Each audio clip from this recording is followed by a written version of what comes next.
Hi there. Today we're going to make something called pasta con le lenticchie. So that's basically a pasta with lentils as the main. We call it lentil soup in our family. So what we're going to do is do a version of this that is basically what I do, but it's based on what my mother learned. She was an immigrant to Canada. When she married my dad, she learned about Sicilian cooking from her sister-in-laws who were also immigrated here. And so this is kind of based on that recipe. There's a number of ways that it's made, but this is kind of our family way of making it, and with a slight twist on my side in terms of me making a few changes only because of convenience, to be honest. Okay, so what we're going to use is 2 cups or 500 milliliters of green lentils. Normally we use brown lentils in this recipe. That's what my mom uses, but it's hard for me to find brown lentils in the community that I live in. So we'll stick with green lentils. That's typically how I make it. We'll need 3 liters of water. So 2 cups of lentils, 3 liters of water. We're going to do a typical mirepoix, which is a large carrot. Okay, it's going to get chopped up in a brunoise sort of size, very, very, very small. So I'll show you that in a minute. And we'll have 2 small sticks of celery that we'll slice, and a medium-sized onion that will be chopped up and sort of diced or chopped. Okay, 3 cloves of garlic. So the cloves of garlic, they're about that big, average size. We're going to crush these and then slice them as well. We're going to have some tomatoes. So again, I use this brand, Mutti, okay, which is basically all it has in it is tomatoes and tomato juice. There's no acids, there's no potassium chloride or what's the other one that they use? There's another one like sodium chloride as well that's used as a preservative and to maintain the texture of the tomato, but I don't really care about the texture. I care about the flavor, and I want to make sure there's no other additives in there. So this is the brand that I use, but find one that just doesn't have any of those additives. I like it from Europe because the tomatoes tend to be a lot sweeter because they've been picked ripe, and usually in Canada even the ripest tomatoes don't quite have that sweet flavor that you get from the longer growing season in the Mediterranean. Okay, and then we're going to have 100 grams of spaghetti. Basically I take spaghetti and then I'll show you, but I break it up into small spaghetti chunks. You can also buy it in a bag already cut up spaghetti. Like if you look in the pasta section and there's enough of a variety, you'll find ones that are just little cut pieces like that, so that'll work as well. And I think that's it. So we'll get into a few preparation things in a moment and we'll go from there. Okay, so a few things about preparation. So like I said, you want the carrot to be chopped in a what they call a brunoise, which is basically really small diced cut. So I usually take the carrot, I kind of slice it into slices like that. I get it into batons that are about that big. See that big there? It's like a half a centimeter in size. So I'll get into batons like that and then chop it. So let me just do these ones and then I'll show you the other part. So I've got them lined up here, and then we're just I cut those up into a brunoise size. So as you can tell on here, so it's about that size. I don't know if the zoom's gonna, or the focus is gonna work properly, but that's it there. Okay, all right, so that's the carrots. And then the celery, we just, I typically will cut it down the middle once, like that. And then we'll do slices of the celery. Now a lot of the celery will break down in the dish. Some of it will stay, but some of it will break down into the soup itself. But that's basically the celery. Okay, so we're gonna do that with the celery. And then for the onion, cut down the middle. Do this. Just gonna get rid of the first layer of skin.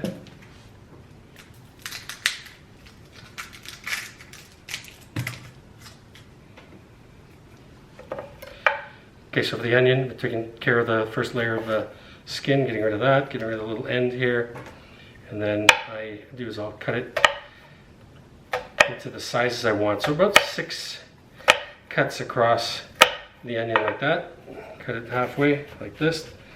So then you're gonna have about that size. I'll try to show you there. So you'll see that's the size of onion that I use. All right, so we'll do that. Okay, for the garlic, what we're gonna do is crush the garlic first with your knife. Take off the peel. Actually, on the end here, the end point, you cut that off like that. Get rid of your thing. It'll just kind of come off like this, as you can tell. So because I did a little crush like that, that's fine. And all we're gonna do is slice it into thin slices.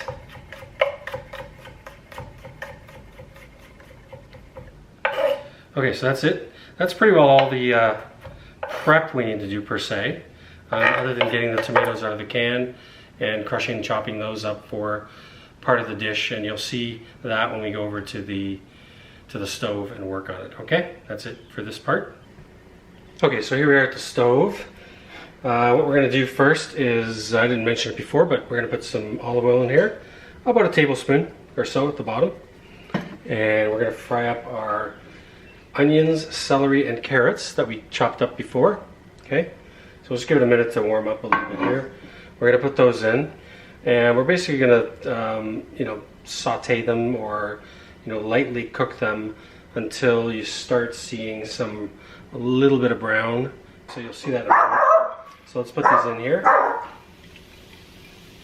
Let that sizzle away here. So we'll do this for about let them cook in here for approximately, I'm going to say 6 to 8 minutes. So we'll take a look in about 6 to 8 minutes how they're doing, and we'll be back. Okay, so we've been sauteing or cooking down these onions, carrots, and celery for about 6 minutes now, and you'll see that they're still, basically the same color they were before. They're just cooked down a bit. And that's the kind of thing we want for this dish. We don't want to brown these too much, only in this particular dish. I mean, you could brown them. I mean, you could try that, but I don't do it. So up to you. You try it, but if you want this dish, this is how you do it. So about 6 minutes or so of that. Then what I do is I put in my bouillon cube. So in this case, I'm using beef bouillon cube. You can use vegetable bouillon cube if you want to stay vegetarian. That's not a problem. But this just gives it a little more richness. So we're just going to add this in here. Got that nice in there, just crumple it up and mix it up a bit, and start just getting heated up a little bit. So this is really, this with the lentils, which we'll put in a moment, is all you need to do for the first step of this dish. And then there's a second step which we'll walk through in a moment. So it's just browning up here. We're going to add the water. So we're going to add the water in now. So it's 3 liters of water. That's 1 plus 2. You'll see it'll fill up pretty high because I'm doing a large recipe here where we're doing something that's good for like maybe 7-8 people, maybe 6 to 8 people depending how much you eat. So this is a fairly larger recipe. The recipe I'll leave at the end will be a smaller recipe that's typical for 4 people. So you'll see that, and the quantities of the ingredients to take. So next thing we're going to do is add in our lentils.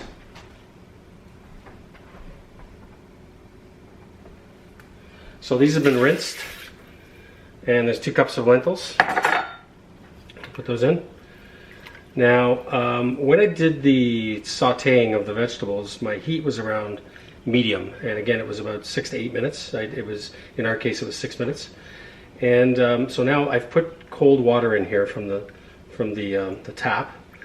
So obviously this is still cold. So what we're going to do is cover it over, leave it at medium heat, and we'll let that just work its way to a boil. Once it reaches a boil, just leave a little bit off like that. Once it reaches a boil, then we'll turn it down to maybe a low to medium and cover it up completely in the Dutch oven and have it cook for about 16-17 minutes. Then we'll check it for tenderness and we'll continue the recipe from there. Alright, so the next thing we're going to do is the second part of this dish is to get a pan like this. I like to use a large pan, put about another tablespoon of olive oil in it. Turn up the heat to about medium or so. So we're going to let that olive oil warm up a bit. And once we've done that, what we're going to do is add garlic. This is the garlic that we crushed and sliced earlier on. And we're going to put that in here. You got to be careful though when you put garlic in with oil. It'll cook fairly quickly, so you don't want the garlic to burn. Okay, so we want it to be, I literally like 30 seconds to a minute. Typically about a minute or so once it gets going. You'll see that in a second here. Just going to slice this up. It's a little chunky. Okay, so we're just going to let that garlic sort of heat up in here, just to let the fragrances come out in it. Okay.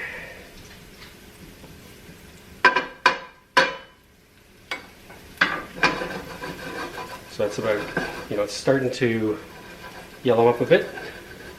See that?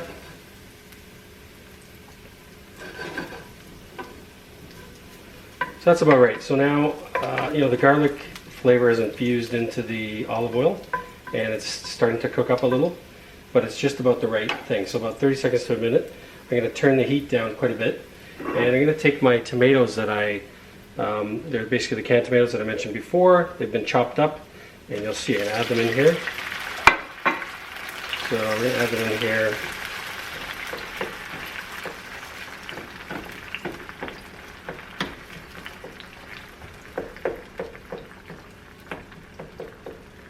Okay, I'm going to turn up the heat now. Now the reason why I turned down the heat when I put the tomatoes in is that tomatoes have water in them and there's oil in the pan, and if it's hot, it's going to spray everywhere and you'll get splashes all over yourself. So I turned down the heat just to get the tomatoes in, and now I've turned it up to about a 6 on my scale here. So it's just going to sit here, and at this point what I do is I will do the seasoning now in the tomatoes, and I think what that does, just from my experience, is that it enriches the flavor of the tomatoes, and this will be the seasoning that I'm using for the dish. So I'm looking at doing, putting in like about a tablespoon of salt in this. So I'm just going to sprinkle it around. That's about a tablespoon, maybe a little bit more. So about 100 grams of this spaghetti is going to get chopped up like I did. So I've done about half of it here.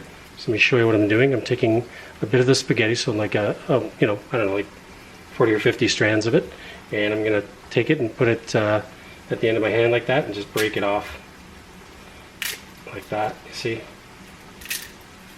So that's all I'm doing. I usually do it like this. And we're going to do the rest of that, and that way it's ready for the end of the dish. Okay, so this has been cooking for about 7 or 8 minutes, and I'm just going to keep an eye on it and break down some of the tomato chunks if there's some large ones in here inside the pan. So it's gonna go pretty heavy duty here, and it'll reduce quite a bit. At some point, usually around the 6 minute mark or so, maybe 7 minutes, it's starting to dry up a bit. I will take a half glass of white wine. In this case it's Sauvignon Blanc. It could be Sauvignon Blanc, it could be Chardonnay, something dry. And I'm going to add that to it, and we'll let that cook off as well. So this will cook off in the next 4 to 5 minutes. Okay, so what I've done is I've added a couple of bay leaves in here. I forgot to mention that. And the bay leaves are basically there. My understanding is that there's a chemical reaction between the bay leaves and the beans, in this case lentils. And it's supposed to prevent sort of whatever it is that's in the bean that causes you to have gas or indigestion afterwards. If some people are sensitive to beans. So we put the bay leaves in as part of the cooking process, and we'll take those out just before we're ready to just sort of combine the last few ingredients together for the dish. Now you'll see that the dish is boiling now, so we're going to let it cook for 14 minutes now. I'm going to cover it over completely, turn down the heat to about a 2, and let that cook for 14 minutes, and we'll see how that's doing. Alright, so our tomatoes are cooked down pretty good here. As you can see, when I stir, most of the liquid is gone. So we're cooked down pretty well to the level that we need it.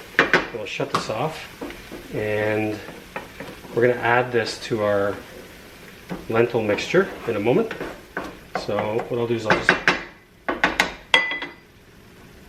do this, and what we'll do is we'll just pour in the tomato mixture now.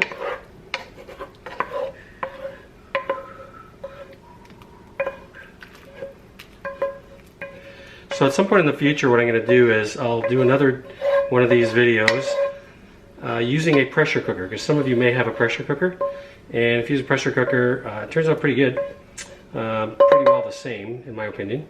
There's a little less control over the cookedness of the lentils, but with the pressure cooker it's a lot easier, and you'll see that in my next video when I do that. Okay, so that's going to continue cooking there for another 8 minutes or so. Keep that covered. Okay, so our lentils have been cooking for about 14 minutes. Now let me taste this, because what it should be is, it should be sort of like if you've had a lentil salad. You know, the lentils are still fairly firm, but they're cooked through enough that you can, you know, eat them. Yeah, that's about right. So so again, they're cooked through, but they're not like falling apart, okay? So you want that kind of a thing. Now let me just show you, if I dig down deep here, you can just see the lentils. You'll see them here. Okay, so they kind of look like that. All right, so at this point, we have almost everything ready. What we want to do now, at that point, so about 14 to 15 minutes, is we're going to add in our pasta here. So we cut this pasta by hand. We have, you could use like d'Italia type pasta, the little short tubes. You could use you know, broken up fettuccine, anything that gets sort of small and broken up like this, because you're going to use a spoon. It's a soup, right? So you don't have to be too picky about what type to use, but traditionally it's either the d'Italia, which are the small tubes, D-I-T-A-L-I, or broken up spaghetti like this. So we'll add this in. We're going to cook this for about, whoops, there's a big one in there. Okay, so we're going to cook this for about, it's spaghettini actually in my case, so it's going to be about 8 to 10 minutes. Okay, so I'll do 8 minutes on my timer, and then we'll see where it stands. But okay, so we're approaching the 8 minutes of cooking the pasta, and what we're going to do now is just check a couple things. One is check the pasta, so let's grab a little piece here. It's pretty close, like it's within a minute for sure. So, and then the other thing I'm doing is I want to test the seasoning on this. It's good. Yep, seasoning's good. So we're just about ready. Once the beeper goes off, we'll turn this off, and one last couple of steps before we dish it, and we'll go from there. Okay. Turn that off. All right, so let's turn this off. So the last thing I do is I will add a little bit of pepper. So freshly ground black pepper. I guess you could use white pepper, but I'm using black pepper. So just to give it a little bite, you know, it'll mix in. Once in a while you'll get a little bite when you're eating. We're going to take out the bay leaves that we put in earlier on. So we'll discard those. Okay, everything else stays in. And what I do is I put a fair amount of Parmesan cheese. Now you can use Grana Padano or any other kind of older, fairly umami cheese like this. So you know, like Parmesan. You know, there's a few other ones. Even a Pecorino would work. So we're gonna put lots of cheese in here because that's how I like it. That's probably not as much as I normally would, but just for the sake of our demonstration here, we'll stop at that and stir that cheese in. Okay, so it's just going to be in there in the mix, and then after, when you serve it, you can add some additional cheese on top. So that's ready to go. Let's put some in a bowl and take a look. So I usually dig to the bottom to get some of the good yummy stuff. I mean, a ladle and a half or so, and then go to the top and pick up some of the soup. So that's about right there. So here we are. That's our pasta con le lenticchie. And again, you can add a little bit of Parmesan cheese on top, or whatever old cheese you like, grated, and you're ready to go. All right, well, enjoy.